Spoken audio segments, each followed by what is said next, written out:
What's going on, everybody? What is going on? It is Friday, January 12th, 2024, and we are back here with another weekly live on the Torian Rain Reloaded channel.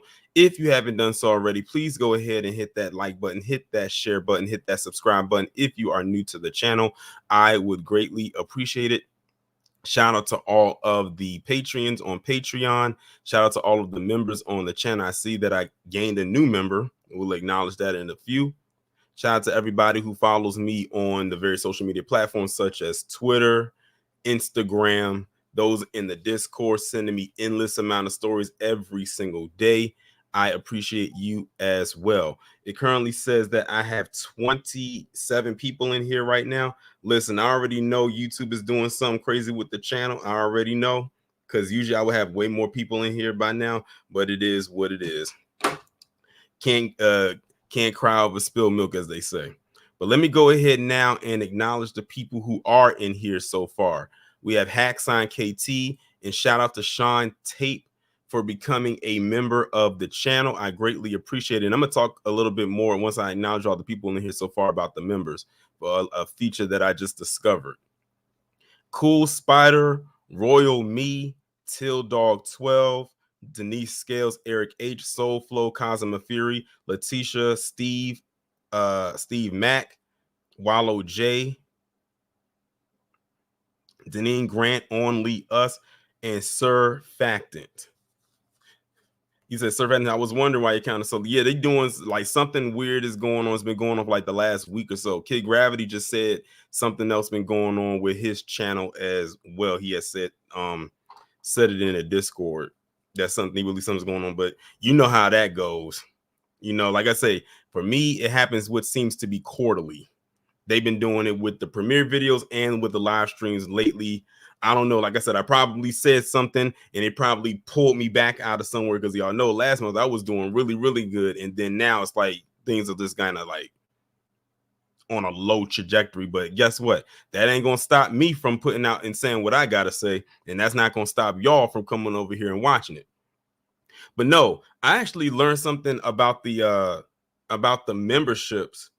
That it has a feature where it's something called member to public viewing or something like that. I don't know what the actual technical name is for it. So y'all know how whenever I upload a video in a Premiere style format, of course everybody's able to see it all at the the same time and whatnot.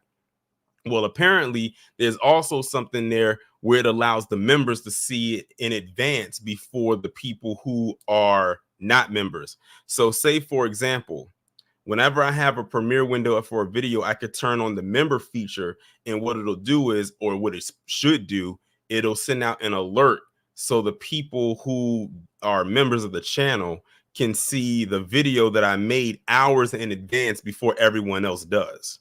So y'all know I like to make the premiere window available way in hours in advance, and then everyone else to see it later. I'm gonna test that out eventually, because I want to see how that actually works. But I hope everybody had a good week. I hope everybody had a good day. Also, happy Dr. Khalid Muhammad Day. Shout out to Professor Black Truth, because he did an excellent moment of truth broadcast or address today. You know, usually on Fridays he does his Friday crime report, but he put that on the back burner today to acknowledge definitely one of our ancestors, definitely one of our legends, one of our master teachers. And also shout out to the 1LVZ, because he did a live stream dedicating it to him today as well. When I was listening to it, it was just amazing watching the different speeches and the words he spoke. I actually put up a community tab asking people what was one of your favorite messages from him, or memories or moments. For me, it was anytime he was on Donahue. He was checking the hell out of PC when he was on Donahue. They were scared of him, but Donahue knew to bring him on there because he was a good ratings draw. And also, too, make sure y'all check to see if y'all are still subscribed to the channel, because sometimes YouTube do be unsubscribing people from the channel as well. And like I said, when we in the new black media, expect this to happen. And it's also to a political season. You know, it's an election cycle, I should say. So that's when stuff starts acting really funny around this time. So this might last a little bit longer than usual, but who knows? But I hope everybody is having a good day nonetheless. So we've got 46 people in here, but like I said, we're going to make it work regardless. It is what it is. And y'all want to know, and another thing is too, that's why a lot of people be doing these truth be told, a little insider tip. That's why a lot of people be doing those videos, those what type of videos I'm on, those not glamorized videos, but those videos that are out there that's very trendy. Why do you think, everybody hopped on to what was going on as far as Shannon Sharpe and Cat Williams? People hopped on it because it was like a huge ratings draw. It was a huge algorithmic push. So anybody who talked about it, if they needed to find a way to get back into it, they immediately hopped on and started doing videos about that to pull themselves back in. What's going on, Sir Factor? Shout out to you for the $5 super chat. He said, keep up the good work, fam. I definitely will. I definitely appreciate it. Denise says she checks frequently. Buzzer Cam H1 said that they still subscribe. Good. But that's okay, though. Like I said, we're going to push through. We're going to keep it moving, and we're going to keep doing what it is we have to do when it comes to the content.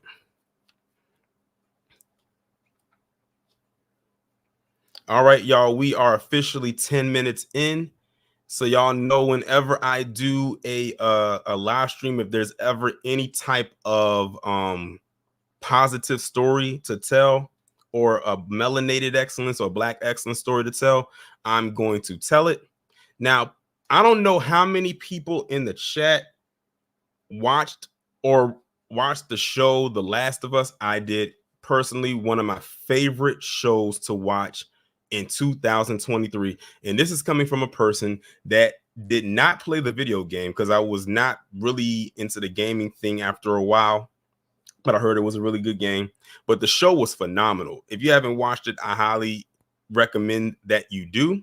But the reason why I brought up The Last of Us is because one of the actors on the show, well, she was a guest star on the show, and y'all probably have heard of her. Her name is Storm Reed. She won her first Emmy for the part she played on the show.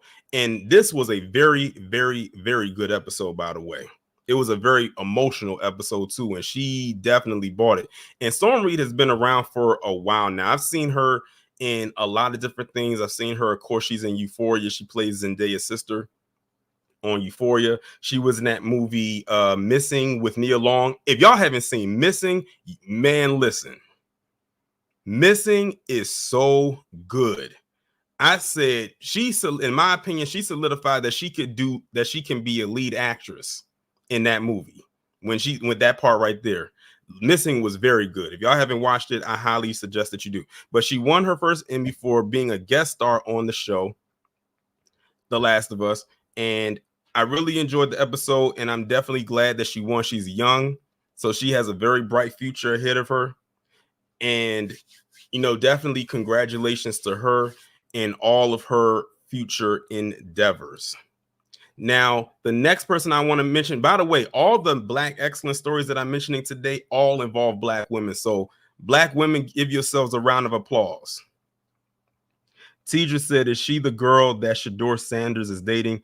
Well, I actually have to correct you, Tidra.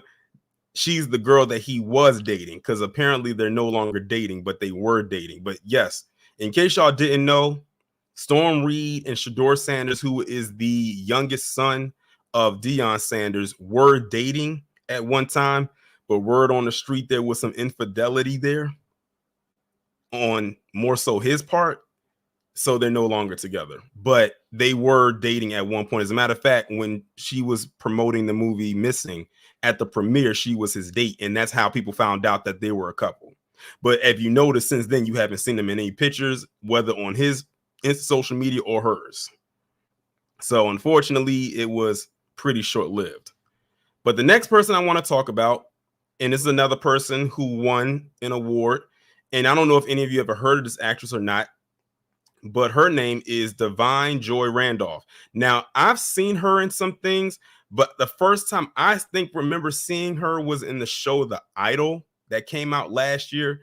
The show wasn't really that good, but her part in it was really good. Like, she played the part that she portrayed in that show, as lackluster as the show was. And I tried to give it a chance. God knows that I did. It just wasn't really that good. It was that show with The Weeknd. But she won her first award, her first Golden Globe, this past weekend for this movie that she did called The Holdovers. Now, I never seen the movie, but it got apparently a lot of praise. I never, it wasn't a movie on my radar. I think I only saw one trailer for it when I went to go see whatever movie it was I went to see last year. And I happened to see her and I said, oh, she's the woman that's in or was in The Idol. So congratulations to her for her win. Now, the last one, of course, and everybody knows about this one, is none other than Angela Bassett getting her honorary Oscar a couple days ago. Now, some people were saying like honorary, like that just seems like they're just giving it to her because, it seems like they're just giving it to her because they have to make up for all the roles that, she's never gotten nominated for, or the role she's gotten nominated for, but she never won. But I actually looked up what the honorary Oscar is. It's basically a lifetime achievement award. So basically, she's getting this Oscar to culminate all of the work that she has done in her career, whether they were Oscar worthy or not. So you got to think Angela Bassett has a long resume. As we all know, everyone in this chat has probably seen at least 5 of her movies. If the movie wasn't good, we know she was good. We know her part was in it because one thing Angela Bassett is going to do is she's going to act. She's going to act the butt off and she's going to give you a performance. But yep, she received her honorary Oscar, which is technically still considered an Oscar. So now technically she is an Oscar winner. And I know that it was like coming off of some controversy because of last year when she got nominated for Black Panther Wakanda Forever and she lost to Jamie Lee Curtis. I still feel like I don't know how Jamie Lee Curtis won, but okay, I'm gonna just leave that where it is. But here we are now. Now that's probably why they didn't give it to her. Although I would have still preferred to see her actually win that for that particular role, but it is what it is because it's not up to me.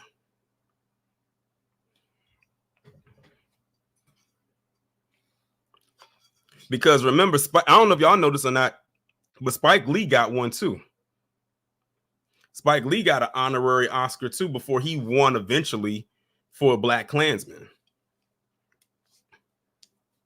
So like I said, it's some people that's like, they're glad that she got it and everything. But a lot of people, like some people in the chat right now, like Deneen is saying, I feel like it was pretty lame that she got an honorary Oscar. And Deneen says she spoke for over 15 minutes. And that's the thing. If she had won just for one role, they wasn't going to allow her to speak that long. So with this, she was allowed to speak for as long as she felt like she needed to speak. And I actually did watch and listen to her entire speech as well. Very, very good speech. I said Angela Bassett could be a good orator. Like she could be a good narrator. Everyone says Morgan Freeman is a very good narrator. I think Angela Bassett could narrate a documentary if she hasn't done so already.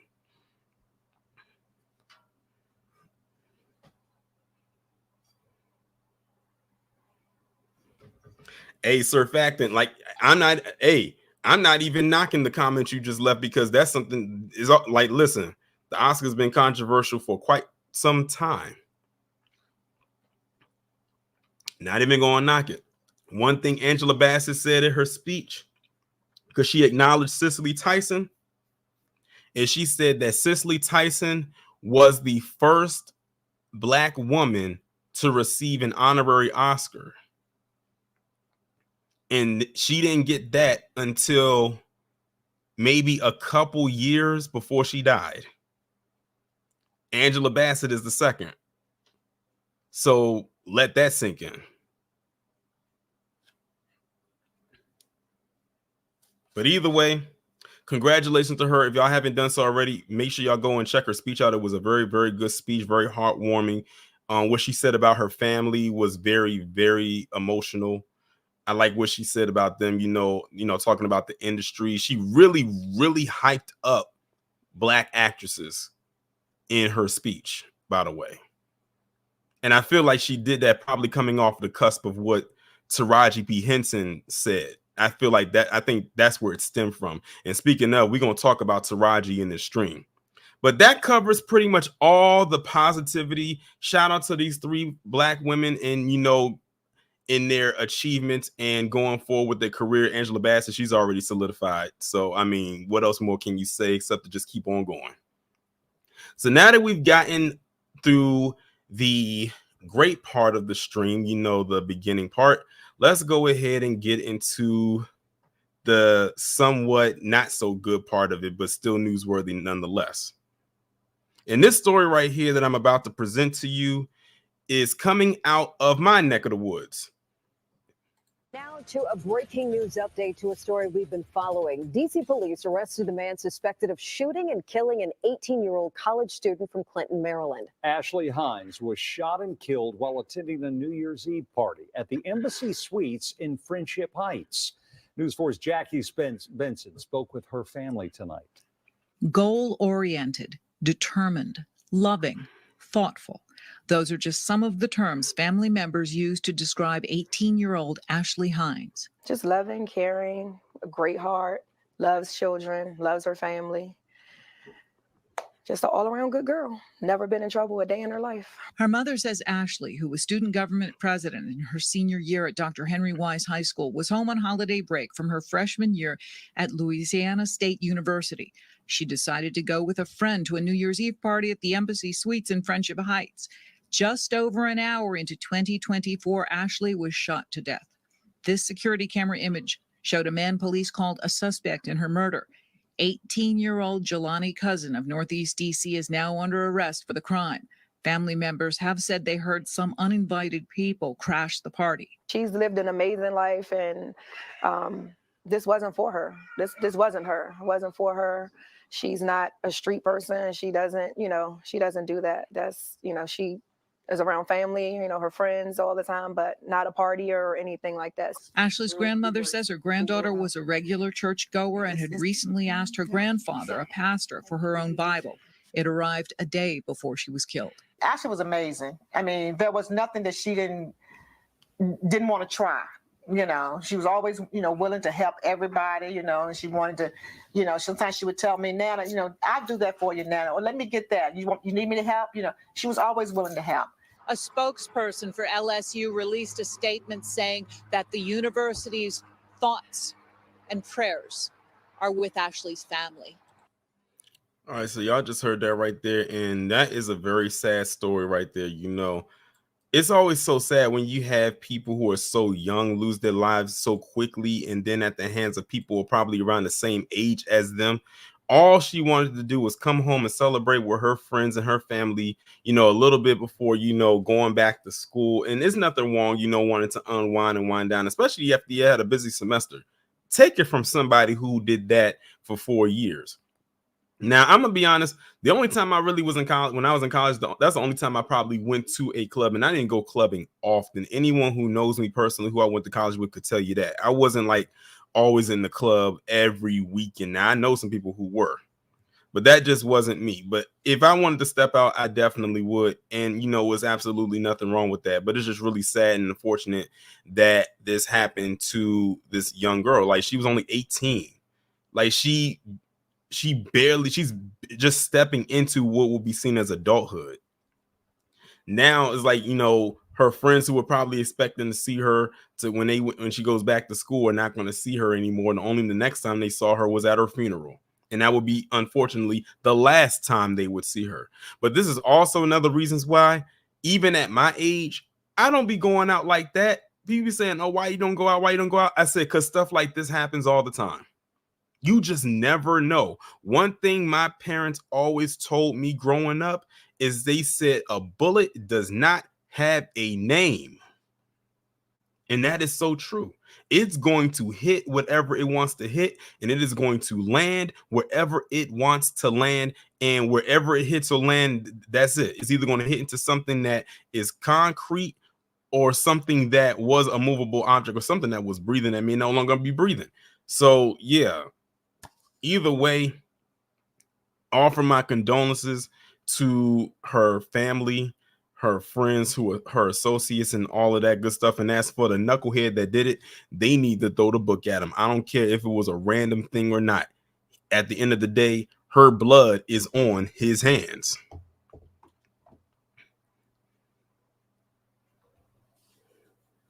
Denise said, I think it's sad how hard our family members need to work to make sure people understand that the deceased was a good person. Anyone else catch that? Yeah, I do catch that, because they always try to paint black people or young black youth as the same, like they're always out in the streets and whatnot, opposed to other communities that don't have to say that, because they already put the stain that we don't know how to raise our kids. They'll probably, because then it's a double thing. It's like you have to say that so your child does not get vilified in the media as being part of that life, and two, you want to make sure you as the parent don't get vilified as being a bad parent at the same time. So I definitely see that, and I never saw that before. Good observation, Denise. I'm glad you said that. It shouldn't have to be, but unfortunately it is.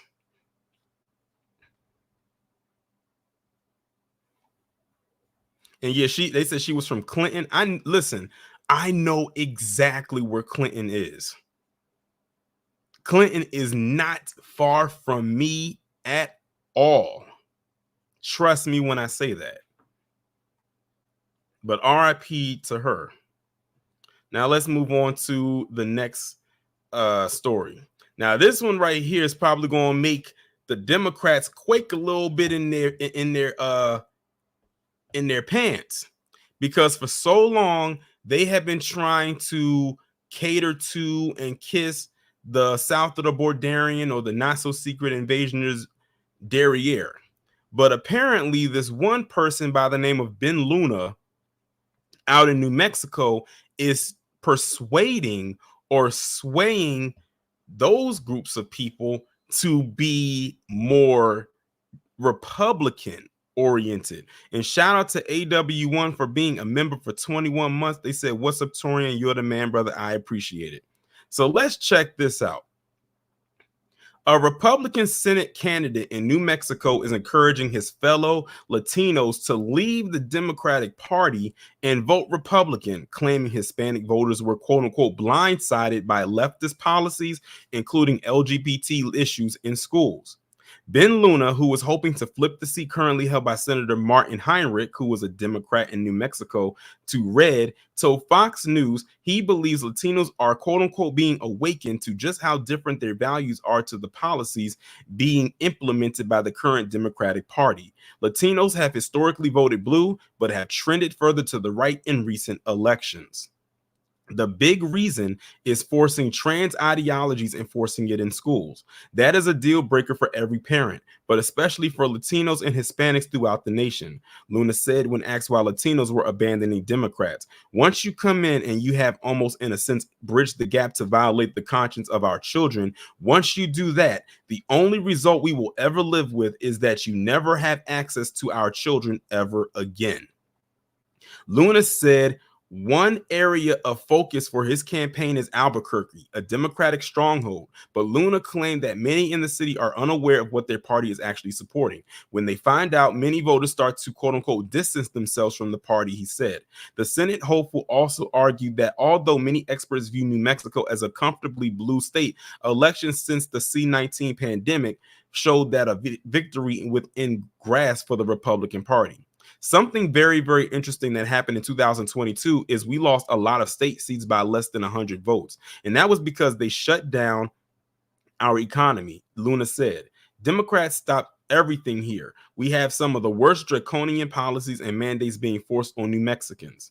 Luna also promised to focus on many principles that the country was founded on and lock down the U.S. southern border with Mexico. I think the biggest issue is really our border, with Texas fortifying their borders and then Arizona doing their best at will. It makes us wide open like a funnel. If we don't have borders, then we're technically not a nation. And from seeing what happened to Israel by just only 1,000 that came across their border, a lot of people are actually bracing themselves for something to happen in New Mexico in America. Now, this is a person who is quote unquote Hispanic saying this.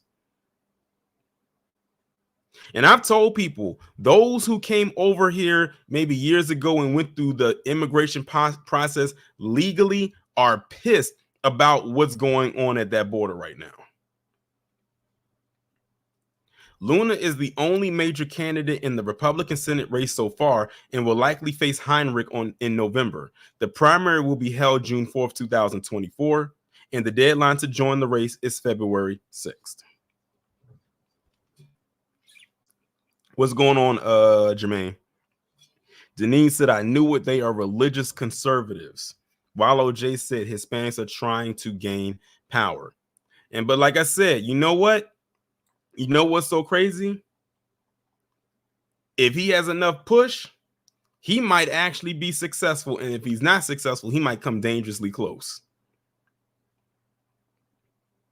Denise said they will take the freebies, then vote Republican. While OJ says it's a lot of money to get legalized, which would explain why many of them coming over here illegally. But then again, they're just allowing them to just flood over the border like it's nothing.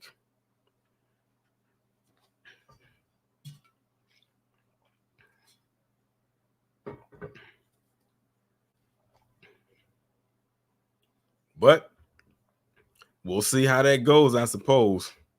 But I'm not surprised either, because a lot of them, like, think about it. Remember when Trump was running and you had a lot of them out there holding up their signs saying Latinos for Trump. So this is nothing new. They've had a rather good sizable base. But now they're probably going to make their voices be known even more. Now, where they should be worried at is if they allow the ones that's coming over here legally to start voting, which way are they going to vote? I mean, at this point, they probably are. They're already allowing them to do everything else, like come over and nest.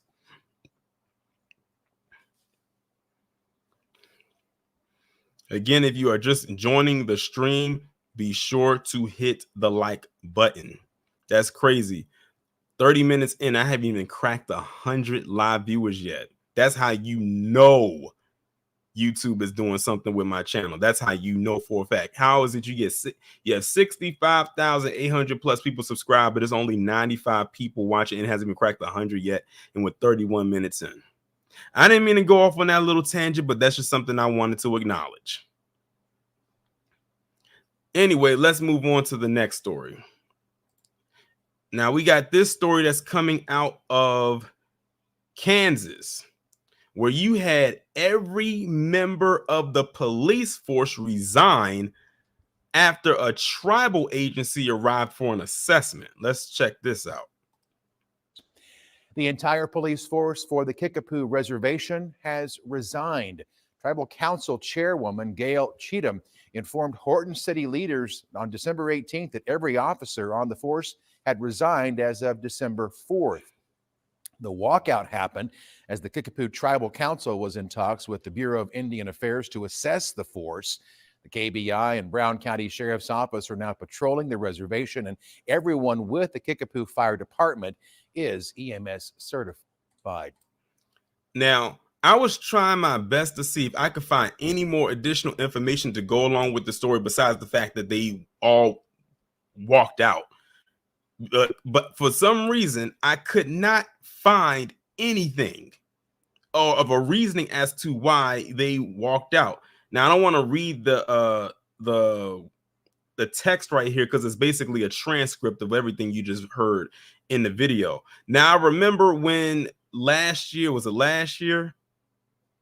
when you had that black woman that was like the town manager, or maybe it was the year before last, and all of them resigned. We could pretty much figure out why they did that. But for this one, I can't really gauge it. My only guess is it was some corruption going on. Someone on the other side probably didn't like it. They staged and walked out, and they all walked out. I think they said only one person ended up staying. But what are they going to do with one person? You can't run a department with one person. That's impossible.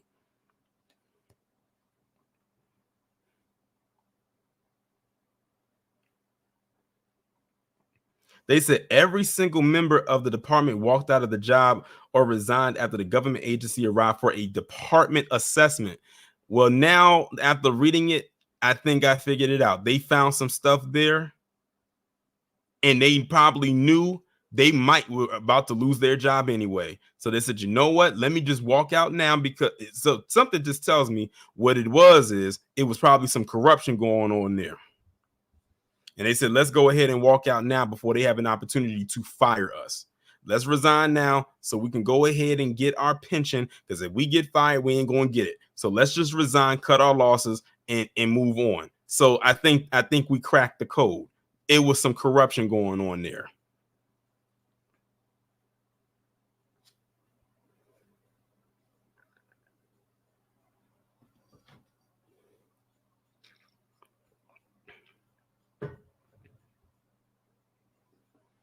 So I think that's probably what it is. It was some corruption going on there, and they all just probably decided to leave before, like when that assessment was coming down, which now makes me wonder what was in that assessment. Now I'm curious. What was in that assessment? What's going on, Blueberry Muffin? My curiosity interest is peaked on that.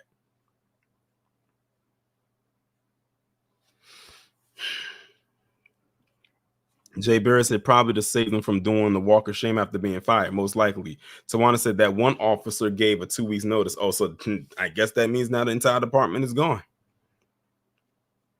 Yep, they were doing something shady there, and they didn't want to be caught up in it. They practically, in my opinion, told on themselves when they did that. But anyway, let's move on to the next story. So y'all know how I said earlier in the stream I was going to be talking about Taraji again. Well, Taraji has spilled some more beans on this Color Purple set. I'm telling you, it seems to be more drama coming off of this set on behind the scenes than the drama than apparently was going on in the movie. So Taraji P. Henson has basically come out and said that she had to fight for drivers to take the cast to set after they gave them rental cars. And she said, told Oprah, we got to fix this when there was no food at the rehearsals. One thing I heard was that Fantasia had to make up a lie that she had to go home and feed her dog, which, by the way, we found out she didn't even have a dog. But that was just an excuse for her to leave the set and go home.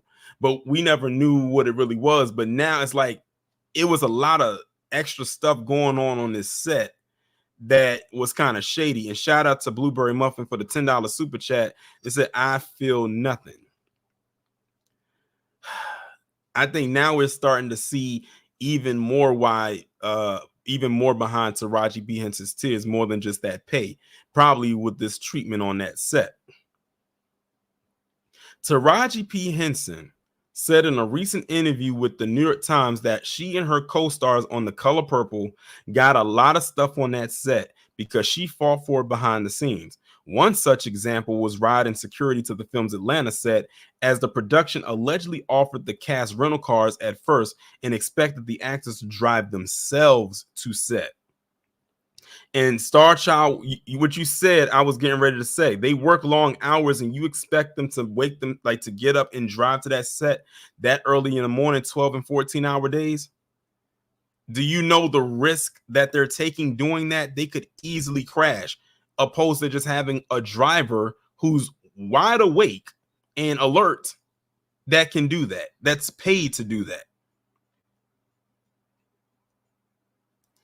It says they gave us rental cars, and I was like, I can't drive myself to set in Atlanta. This is insurance liability. It's dangerous. Now they robbing people. What do I look like taking myself to work by myself in a rental car? So I was like, can I get a driver or security to take me? I'm not asking for the moon. They're like, well, if we do it for you, we got to do it for everybody else. And she says, well, do it for everybody. It's stuff like that I shouldn't have to fight for. I was on the set of Empire fighting for trailers that wasn't infested with bugs. It wears on your soul because you fight so hard to establish a name for yourself and be respected in this town to no avail. Henson continued. With Black films, they just don't want to take us overseas, and I don't understand that. Black translates all over the world, so why wouldn't the movies? I have a following in China of all places. Y'all not going to capitalize on that. Don't everybody want to make money here? I'm not the person that pulls the race card every time, but what else is it then? Tell me I'd rather not be race. Please give me something else. Now, this is all quotes coming from Taraji right here. This whole statement that I just read right here, that's all coming from her. Here's the thing.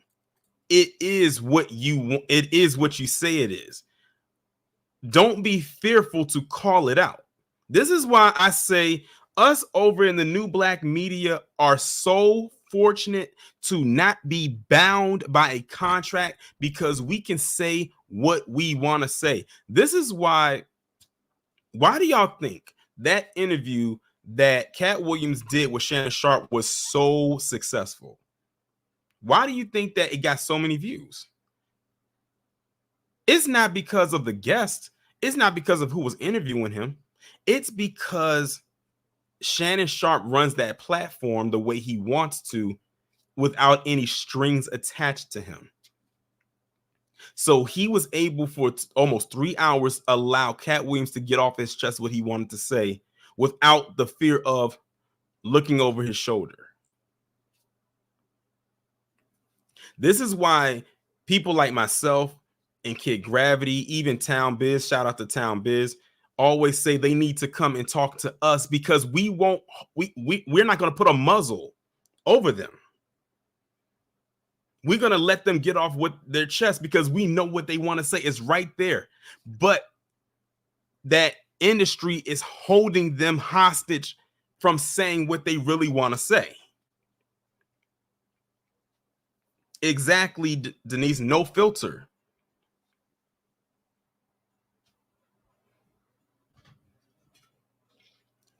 That's why I love what we do over here, because we allow people to say what it is that they want to say. Why do y'all think whenever I do those midday streams, I drop the link so y'all can come up and fire off on whatever it is the discussion is? And I don't stop y'all from saying whatever it is you want to say. You say it is, that's just how you feel at the time. If I was an ABC or a CNN or something like that, you would have to be very careful about what you say. And it can be redacted. It can be heavily edited to make it sound and look a certain way. I don't know about y'all, but I can't get with that. That's just me. But let me continue. A driver wasn't the only thing Henson had to speak up to get on The Color Purple set. During a recent Q&A for the film presented by The Hollywood Reporter, Danielle Brooks revealed the actors did not initially get their own dressing rooms when they showed up for rehearsals, nor was food provided to them at that time. Henson contacted producer Oprah Winfrey, or as I like to call her, Okra the Mammy Supreme Wigfrey, to correct this. Brooks called Henson a guide in our voice box on set. I hope people are understanding how treacherous this woman Okra is. When I was in college, it was, and I think I told this story before. When I was in college, there was this girl I went to college with. She says she can't stand Oprah. Now, mind you, she told me this in like 2008. And shout out to Cosmo Fury for the $1.99 super chat. He said, please tell me you saw them folks' secret NYC tunnel. I'm saving that towards the end. That's one of the stories. So yeah, I definitely did see it, and we're gonna talk about it as much as I possibly can. But shout out to you for the super chat. And at the time, I didn't understand that because I was under the impression that every Black woman liked Oprah. Fast forward a few years later, and I said back to myself, now I see why she says she doesn't like her.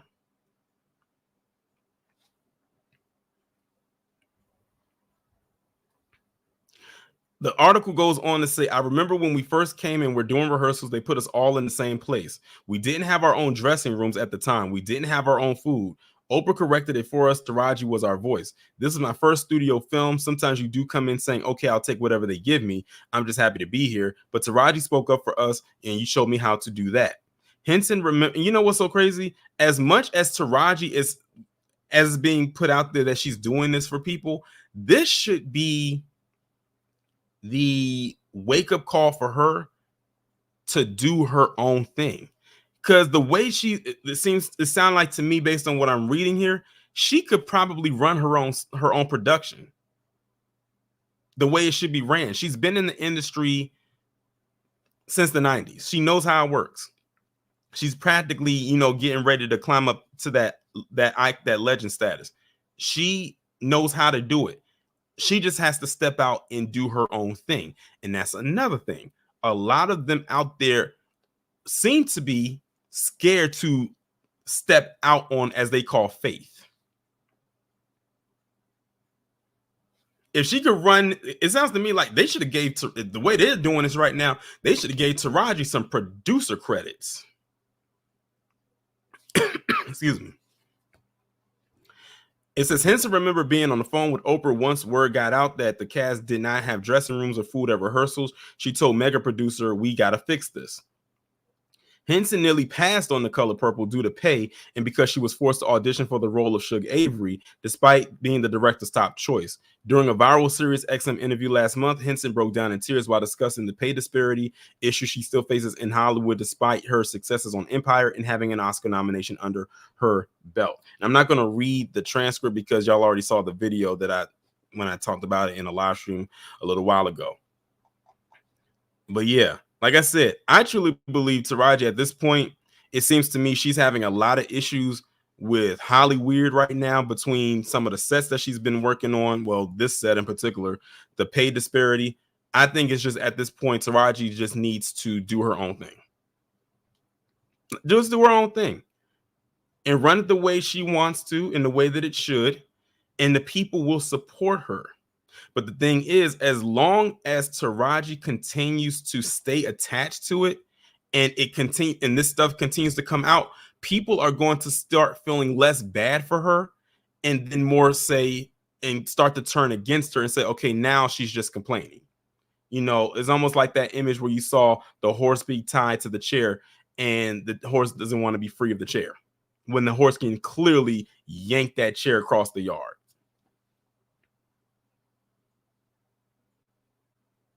And I'm saying this in a very unbiased way because I could be so sympathetic to Taraji for the simple fact that she's from the area. But I can't even do that. So at the end of the day, she has a decision to make. Donna said 50 Cent is supposed to hire Taraji and Terrence Howard. Hey, that would be dope. He hired Monique to be in the last season of BMF. And she did a very good job with her character. So I'm not disparaging anything that Taraji P. Henson is saying or anything that she's going through, but it's only going to last for so long before people start to turn away from your plight, especially since people said, well, that's fine and all, Taraji, but remember, Monique said this years ago, and you and a lot of other Black actors and actresses were not there supporting her. So yeah, you got that part right there too. People saying Monique's been said this about Oprah, about the pay, about how Hollywood works. Because guess what? While Taraji was nominated for an Oscar, Monique actually won one. And how did Hollywood treat her after she won? Like she was yesterday's news. Because she didn't want to, quote unquote, play the game. But did Monique cry? No, she just called them out and kept it moving. She fought against Netflix and won and got a special. Now she's on BMF. And now people are apologizing to her. It's a shame she had to go through that, but she did. And now she's recovering. She's building it back up. And I suggest that before Taraji, while she still has a name and she still has access, that she starts to do the same thing right now before it's too late. Shout out to DSB for the 99 super chat. And before I go on to the next story, someone had posted up a video where they were Vivica Fox was out somewhere, and I guess she was signing some autographs or whatever, and they were asking her about the whole Taraji P. Henson situation, and even Vivica Fox kind of came off standoffish about it, because Vivica Fox, while she may not be doing big mainstream things anymore like she was back in the day, she still finds a way to keep herself out there. Between her being in them Car Shield commercials, I'd be making fun of her in them Car Shield commercials, but hey, it's a steady check. She be on them Lifetime movies. I've even seen her in a Tubi movie. She has her own wig line, so she's still finding a way to keep herself out there while not being attached to mainstream Hollywood. And it doesn't look to me like she's losing a wink of sleep. But y'all know I got my issues with Vivica. She was definitely one of my early Black Karen entries for some stuff that she said.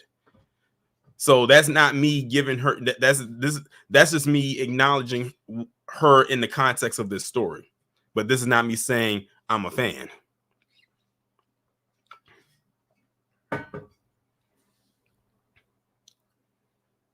But that's pretty much all I have to say about that. Let's move on to the next story.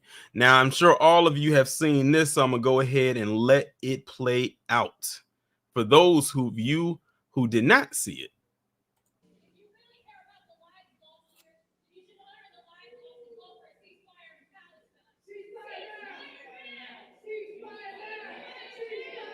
That's all right. That's all right.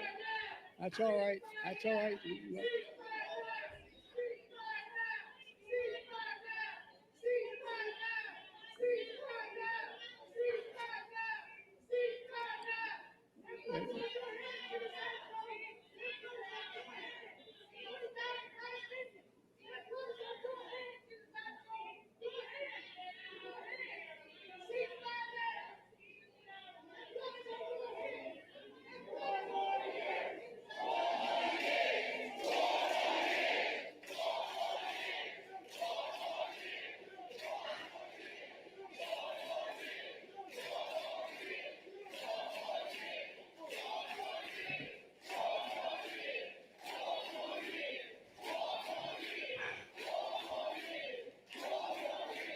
Thank you.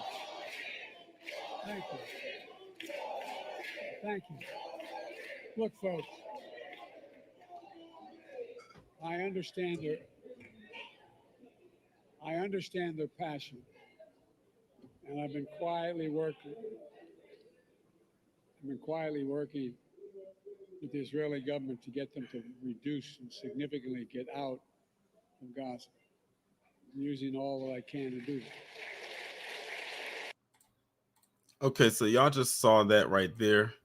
And Tawana, to answer your question, the protesters, if you want to call them that, they were yelling out "Free Palestine," and then once they started to get them out of there, someone started shouting out back to them 4 more years.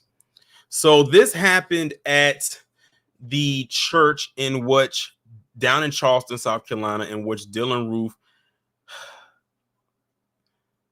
massacred 9 Black people back in 2015. And you had these individuals come in there and literally, well, first off, they had Joe Biden in there.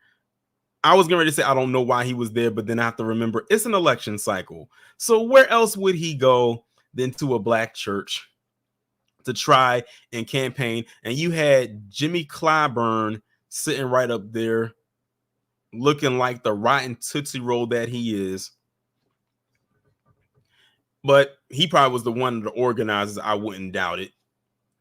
Had them in there, and they out there yelling "Free Palestine" in the middle of the church where Black people were massacred in. And like Kid Gravity said in the chat, they wouldn't go to a mosque and do that. They most definitely wouldn't. But you went to a Black church. And shout out to Harvey over at Your World. Harvey went crazy in that video that he did about this. He was heated. And I've watched plenty of Harvey's videos before where he's gone in. And this one, that one, and whenever he talks about ramen noodles are the ones where he goes in probably the most. And I can understand the frustration because it's like these are some of the same people that want us to align with them and all this, that, and the third. But then you come to a black church and you do that. Performative or not, the fact of the matter is that they did it. Whether it was genuine or not, the point of the matter is that they did it. That was very, very intentional. You can't tell me they didn't know where they were going. Remember, what Dylan Roof did was back in 2015. These were adults. They knew about that. This is why I say do not drag me into any of their conflicts. I feel absolutely nothing. Let them do what they're doing over there. We got stuff we got to do over here, and let it be that. And then to make matters worse, once they got him up out of there, you got them yelling at Joe Biden 4 more years while he's standing up there looking like he's frozen in time. I'm sitting there saying to myself, so it went from bad to worse literally in a minute. I feel like I'm in the Upside Down from Stranger Things.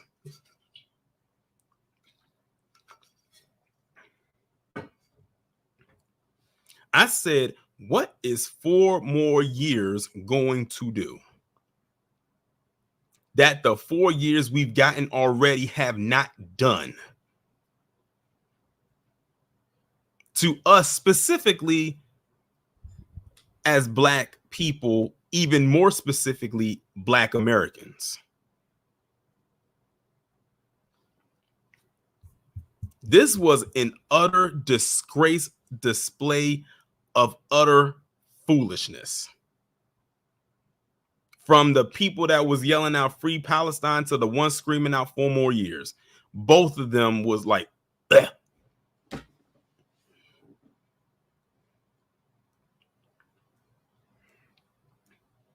And the fact of where they did it at makes it even more shameful. But I know they have no shame. The best thing that the people who was yelling out 4 more years could have done that in that situation right there was to not have said anything at all in response to that, whatever came up in that church. If this was a test, they would have failed.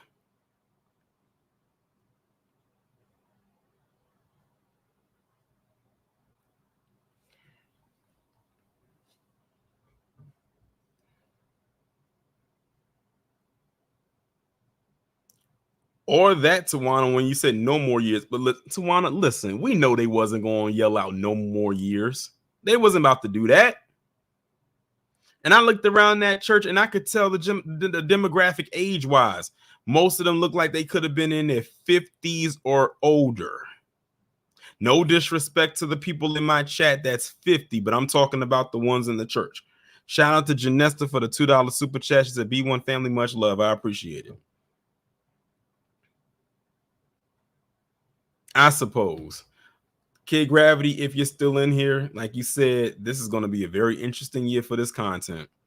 It's only January 12th, and already we are seeing layers upon even more layers of buffoonery from all sides.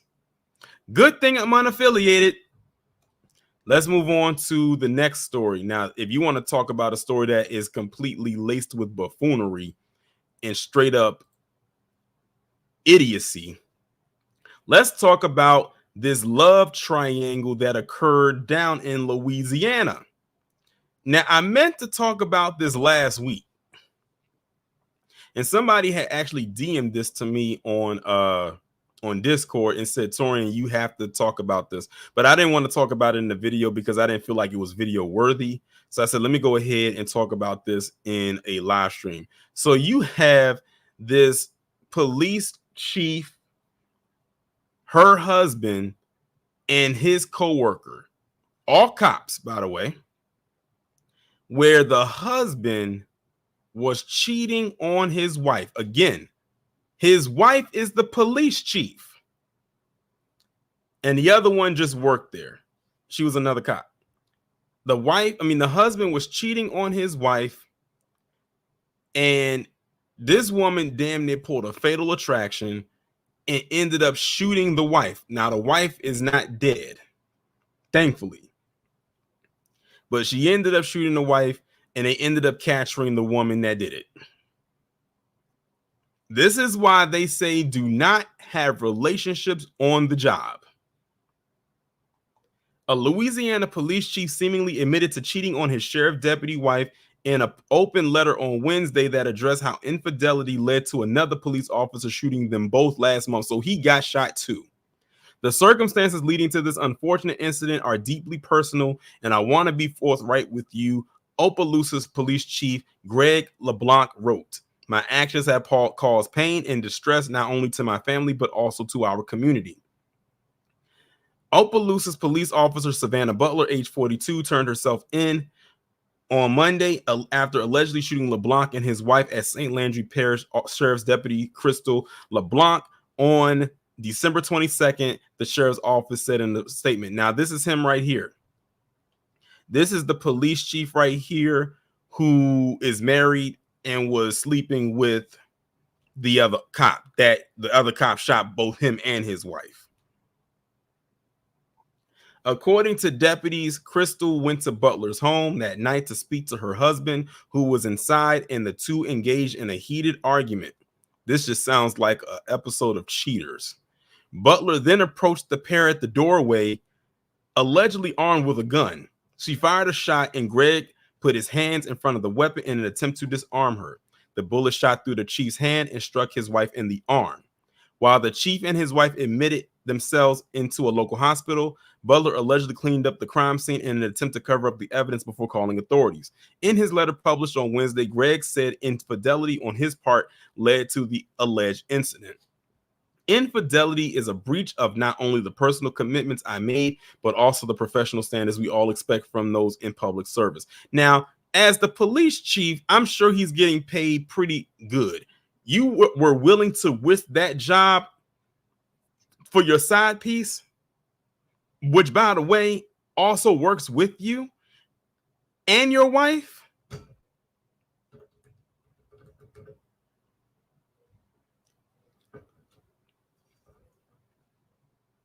This is the clear example of not thinking with your big head. Pause. It is unclear whether infidelity referred to an affair with Butler. The police chief said he is initiating an internal review within the police department and committed to restoring the community trust. Butler was placed on administrative leave following her arrest and was taken into custody on charges of obstruction of justice, illegal discharge of a firearm, and negligent injuring. Deputy said. Greg LeBlanc was also placed on administrative leave pending the investigation and was issued a summons for trespassing onto Butler's property. I want to express my sincere apologies to my wife, my family, and all parties involved, and to each and every member of our community. It's a little late for apologies. And shout out to Jerry Bedford for the $10 super chat.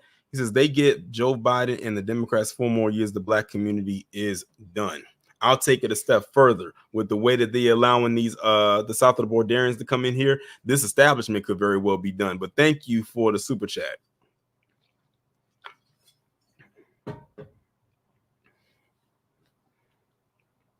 My thing is this: why would you even risk this?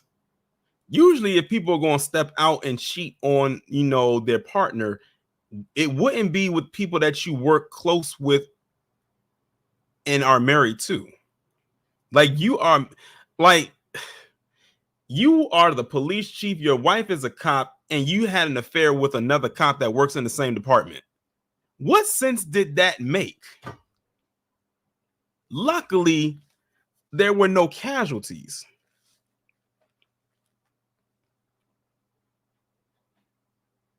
But yeah, he took a huge risk with that. The only thing I could say about him is he actually took accountability of him being behind the affair actually happening. But also at the same time, the other woman definitely plays a part too, because it's not like she ain't know that he was married. She was going along with the flow. I was gonna say something else, but I'm gonna try to keep it as PG as possible. But I think it might be too late.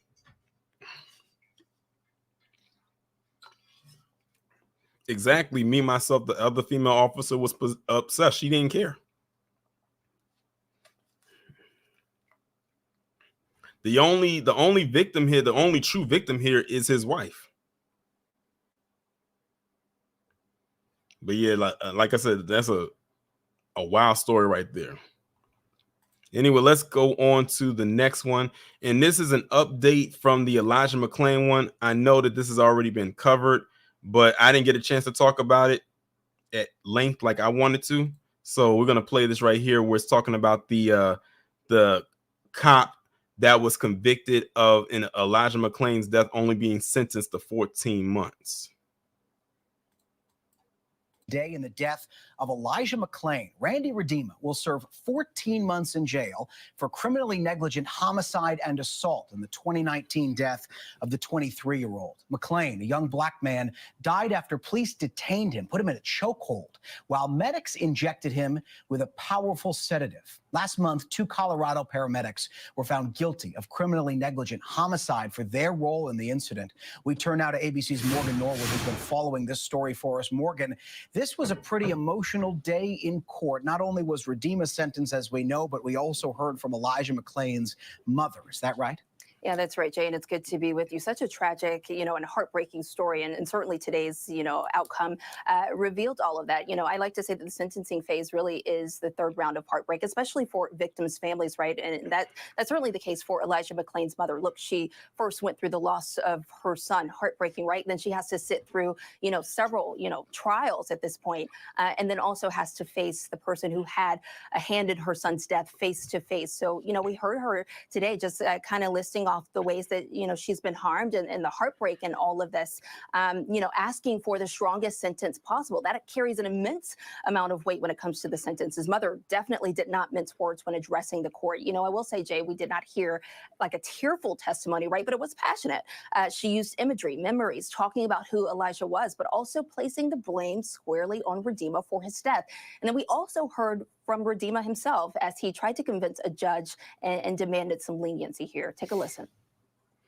I'd like to begin by expressing my deepest condolences to the McClain family for your loss of Elijah. I cannot imagine the agony they must feel on a day-to-day basis. Needless to say, this situation had a horrible outcome that nobody intended or wanted to happen.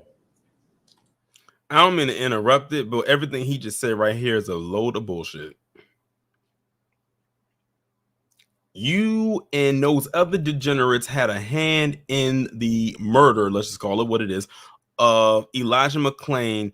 And based on the imagery we saw of y'all and the way y'all was smiling and laughing and having a good time, like y'all just did something phenomenal, it looks and sounds a lot different than how you're sounding right here. If only I could read minds and know what's going on in his beat face head, it would translate a whole lot different than whatever vomit is coming out of his mouth right now. Ultimately, the situation has caused a lot of pain, and we are now faced with the choice of how to live with it.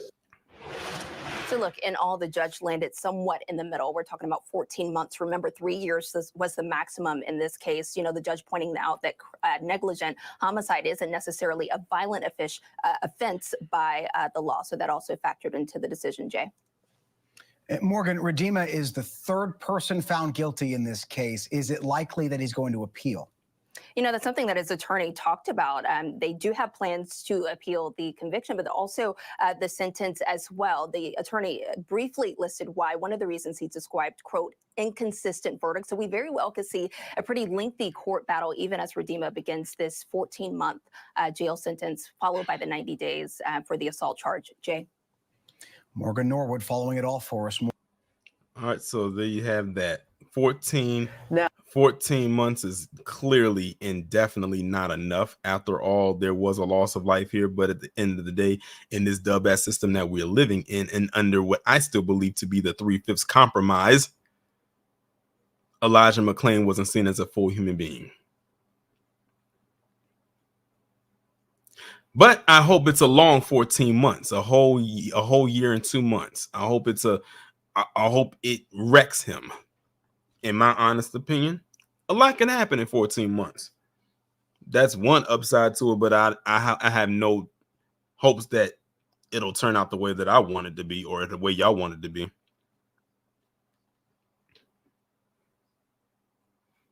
Denise said Elijah's crime was walking suspiciously. While black, you got to add in the while black. Me, myself said it's nothing but deception. You know how tricky Dub S are. Jay Barrett said he's full of ish. Definitely is. Me, myself says that cop has no remorse. None. Denise said they're avoiding mentioning of the work release. I was waiting to see if they was going to see it, because they're going to say it, because I did read your comment before I played the video. Me, myself said he could get the Derek Chauvin treatment. That's why I said anything can happen, because a lot of people didn't think Chauvin was going to get touched. And right now, they still up there. You still got Tucker Carlson up there trying to be the male Michelle Malkin, trying to get this man out of jail. Ain't happening. Now, the last story we have of the day is the one that Wallow J mentioned in his super chat earlier, and that's these New York tunnels. Man, listen, when I saw this the first time a couple days ago, I could not believe in what the world I was watching. I was so confused. I didn't know what I was looking at. But then after I got a little bit more detail, and the thing is, even with a little bit more details I'm getting about it, it's still kind of foreign to me about what's going on here. Like, at this point, we only got speculation. My bad, Cosmo Fury. My bad, Wallow J. A group of Hasidic Jewish worshipers, mostly students, were arrested this week after their secret tunnel was discovered under a Brooklyn synagogue. A small faction of worshipers there decided that they wanted to expand the synagogue. So apparently in secret, they've been sort of digging within the basement, connecting the existing synagogue to a empty space nearby. The synagogue's leaders. Look at this imagery here.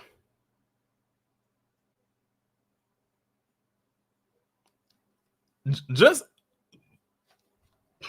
look at this.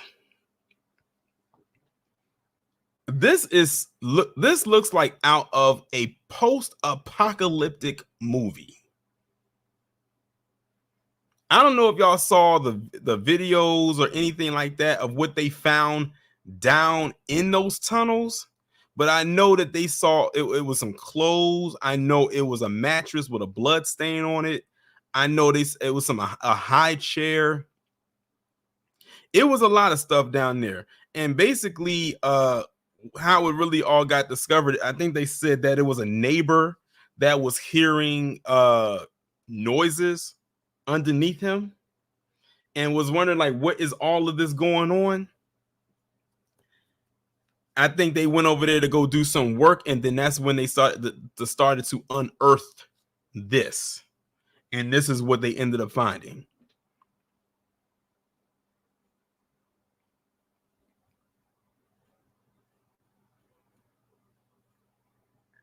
But like I said, this imagery right here tells quite a bit. Apparently discovered the tunnel in the last few weeks, and on Monday they sent a cement truck to repair the walls. When they did that, the Hasidic students who supported the tunnel staged an impromptu protest, getting inside the passage and refusing to leave.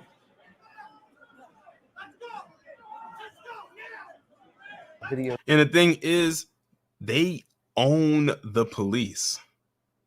Think of it like as a Kingpin Wilson Fisk type of thing. Showed that some people apparently shoved cops, others lifted these prayer desks into the air. As a result, 9 people were arrested, 3 were issued disorderly conduct summonses, and as of this week, the city is still making sure that the structural foundation of the synagogue is intact. Wow.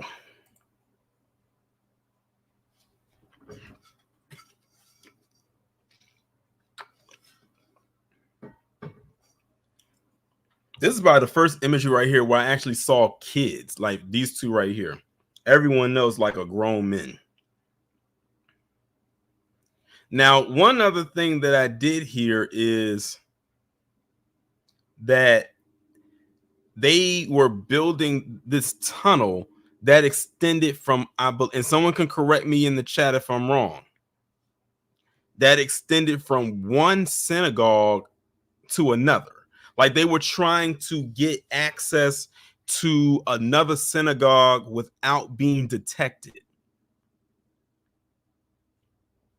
If someone let me know if I have it even slightly right in the chat, because that's something I continuously heard, that they were trying to get access to another synagogue and they built a tunnel to do it. Shout out to Light Live from NYC for the $10. He says, I used to be a cable guy in Brooklyn. They have plenty of tunnels and hidden spaces all over the place in Williamsburg, Brooklyn. They even built one underneath a housing project.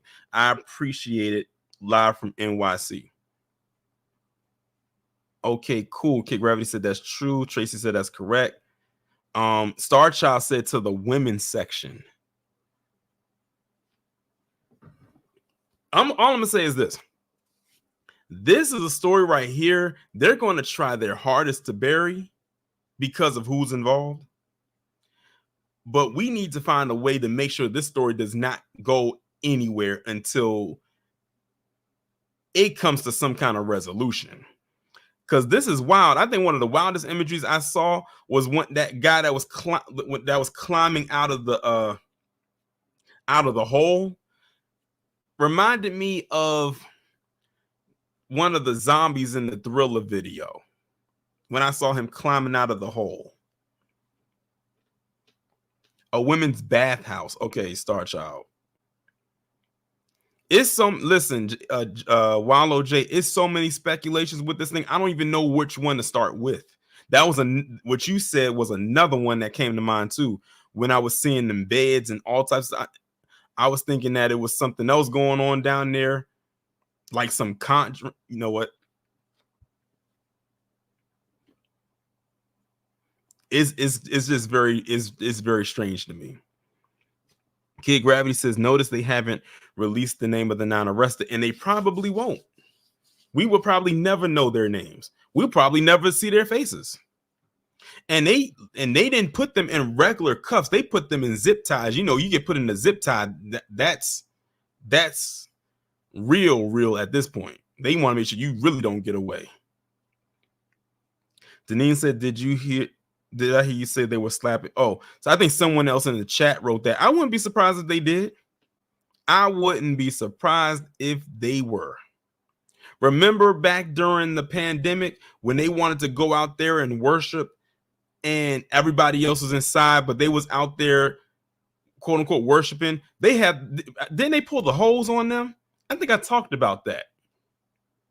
They either pulled the hose on them or they opened up the fire hydrant. It was one of the things. And they were still out there, like, quote unquote, worshiping.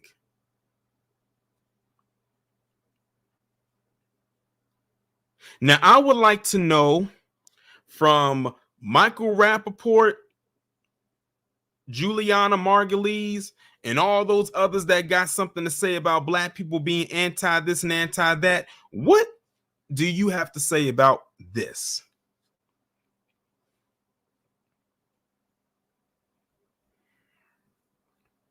I just want to know. Inquiring minds would like to know. And my name is Inquiring. Because I haven't heard them speak on anything about this. And again, to direct it back to Harvey, because he did a very good video, almost 2 hours long, on Michael Rappaport getting upset because the Golden Globes didn't acknowledge what was going on overseas. But Michael Rappaport, ironically, is ignoring what just happened with this situation that just came out like 2 days ago.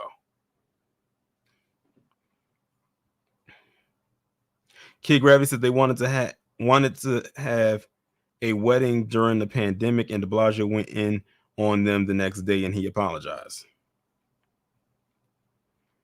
And DSB, he won't say a thing either. What it is he's just upset because he don't get invited to those type of parties no more. Jay Barrett says not long ago they were still in government fund. I'm glad you brought that up. I remember it was a time when I was doing videos on my original channel when I was talking about people in the tri-state area committing all of this welfare fraud. Anyone care to guess who was the face of it most times? I'll give you a hint. My cursor is circling them on the screen right now. Every single time I did a video talking about welfare fraud schemes and scams and scandals coming out of New York or New Jersey, sometimes Philly, it always was them committing that fraud.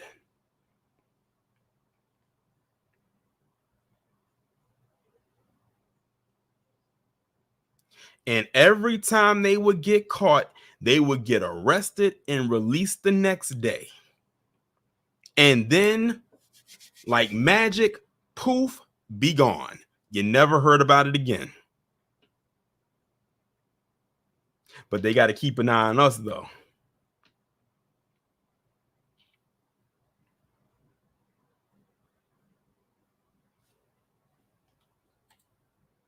But anyway, y'all, that's going to bring this stream right here to a close.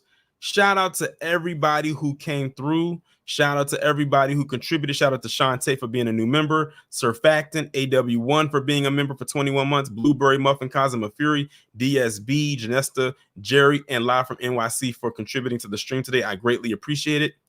Be sure to be here tomorrow, where tomorrow's I'm going to be doing, of course, the 11 a.m.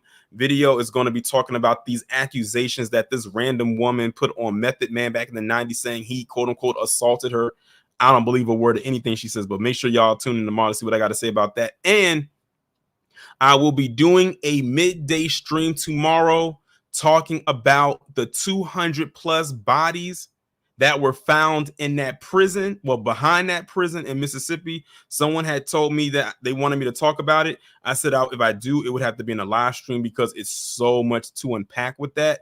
And indeed it is. So make sure that you are here tomorrow at 12 noon so y'all can be a part of that stream. And with that being said, I'm going to shut everything down. Y'all enjoy the rest of your evening. We'll be back here tomorrow. Be safe and be one.